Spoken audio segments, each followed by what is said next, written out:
Signore Gesù, questa sera desideriamo ardentemente che Tu ci parli.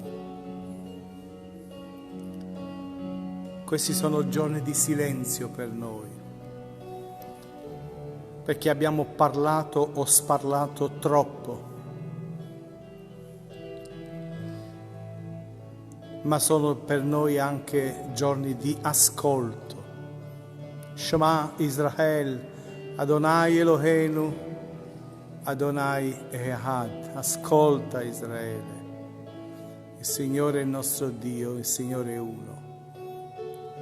E anche noi questa sera vogliamo ascoltare Te, la Tua parola, perché Tu solo hai parole di vita e Tu solo dirigi i nostri passi verso la via della salvezza. A noi le parole del mondo non interessano, interessano le parole della vita, e la Tua parola per noi è come una lampada che illumina il cammino nel buio della vita e della notte.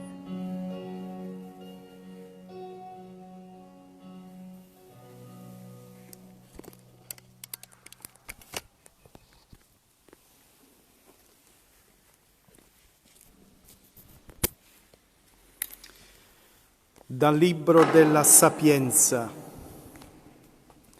è la prima lettura di questa 22esima domenica del tempo ordinario. La sapienza è splendida, non sfiorisce, facilmente si lascia vedere da coloro che la amano e si lascia trovare da quelli che la cercano. Nel farsi conoscere previene coloro che la desiderano. Chi si alza di buon mattino per cercarla non si affaticherà, la troverà seduta alla sua porta.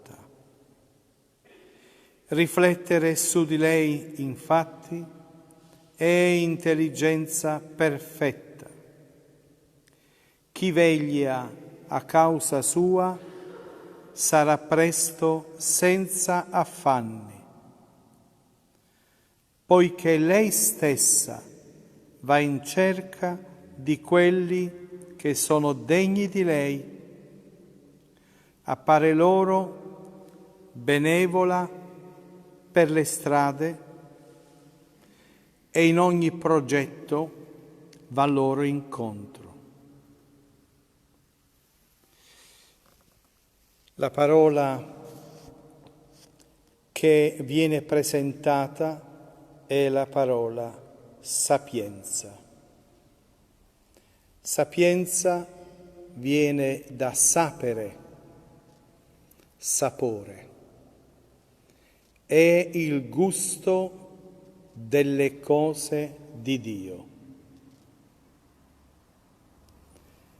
È il disgusto di ciò che non è di Dio.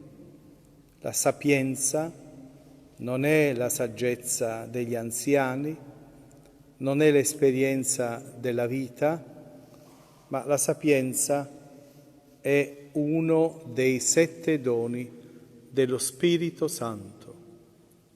E quindi se è un dono dello Spirito Santo, viene da Dio e non viene dall'uomo, non viene da questo mondo. Il sapiente può essere anche un bambino, un ragazzo, un giovane, non è detto che abbia studiato o che abbia esperienze nella vita. Ci sono dei saggi che hanno avuto il dono del gusto di Dio.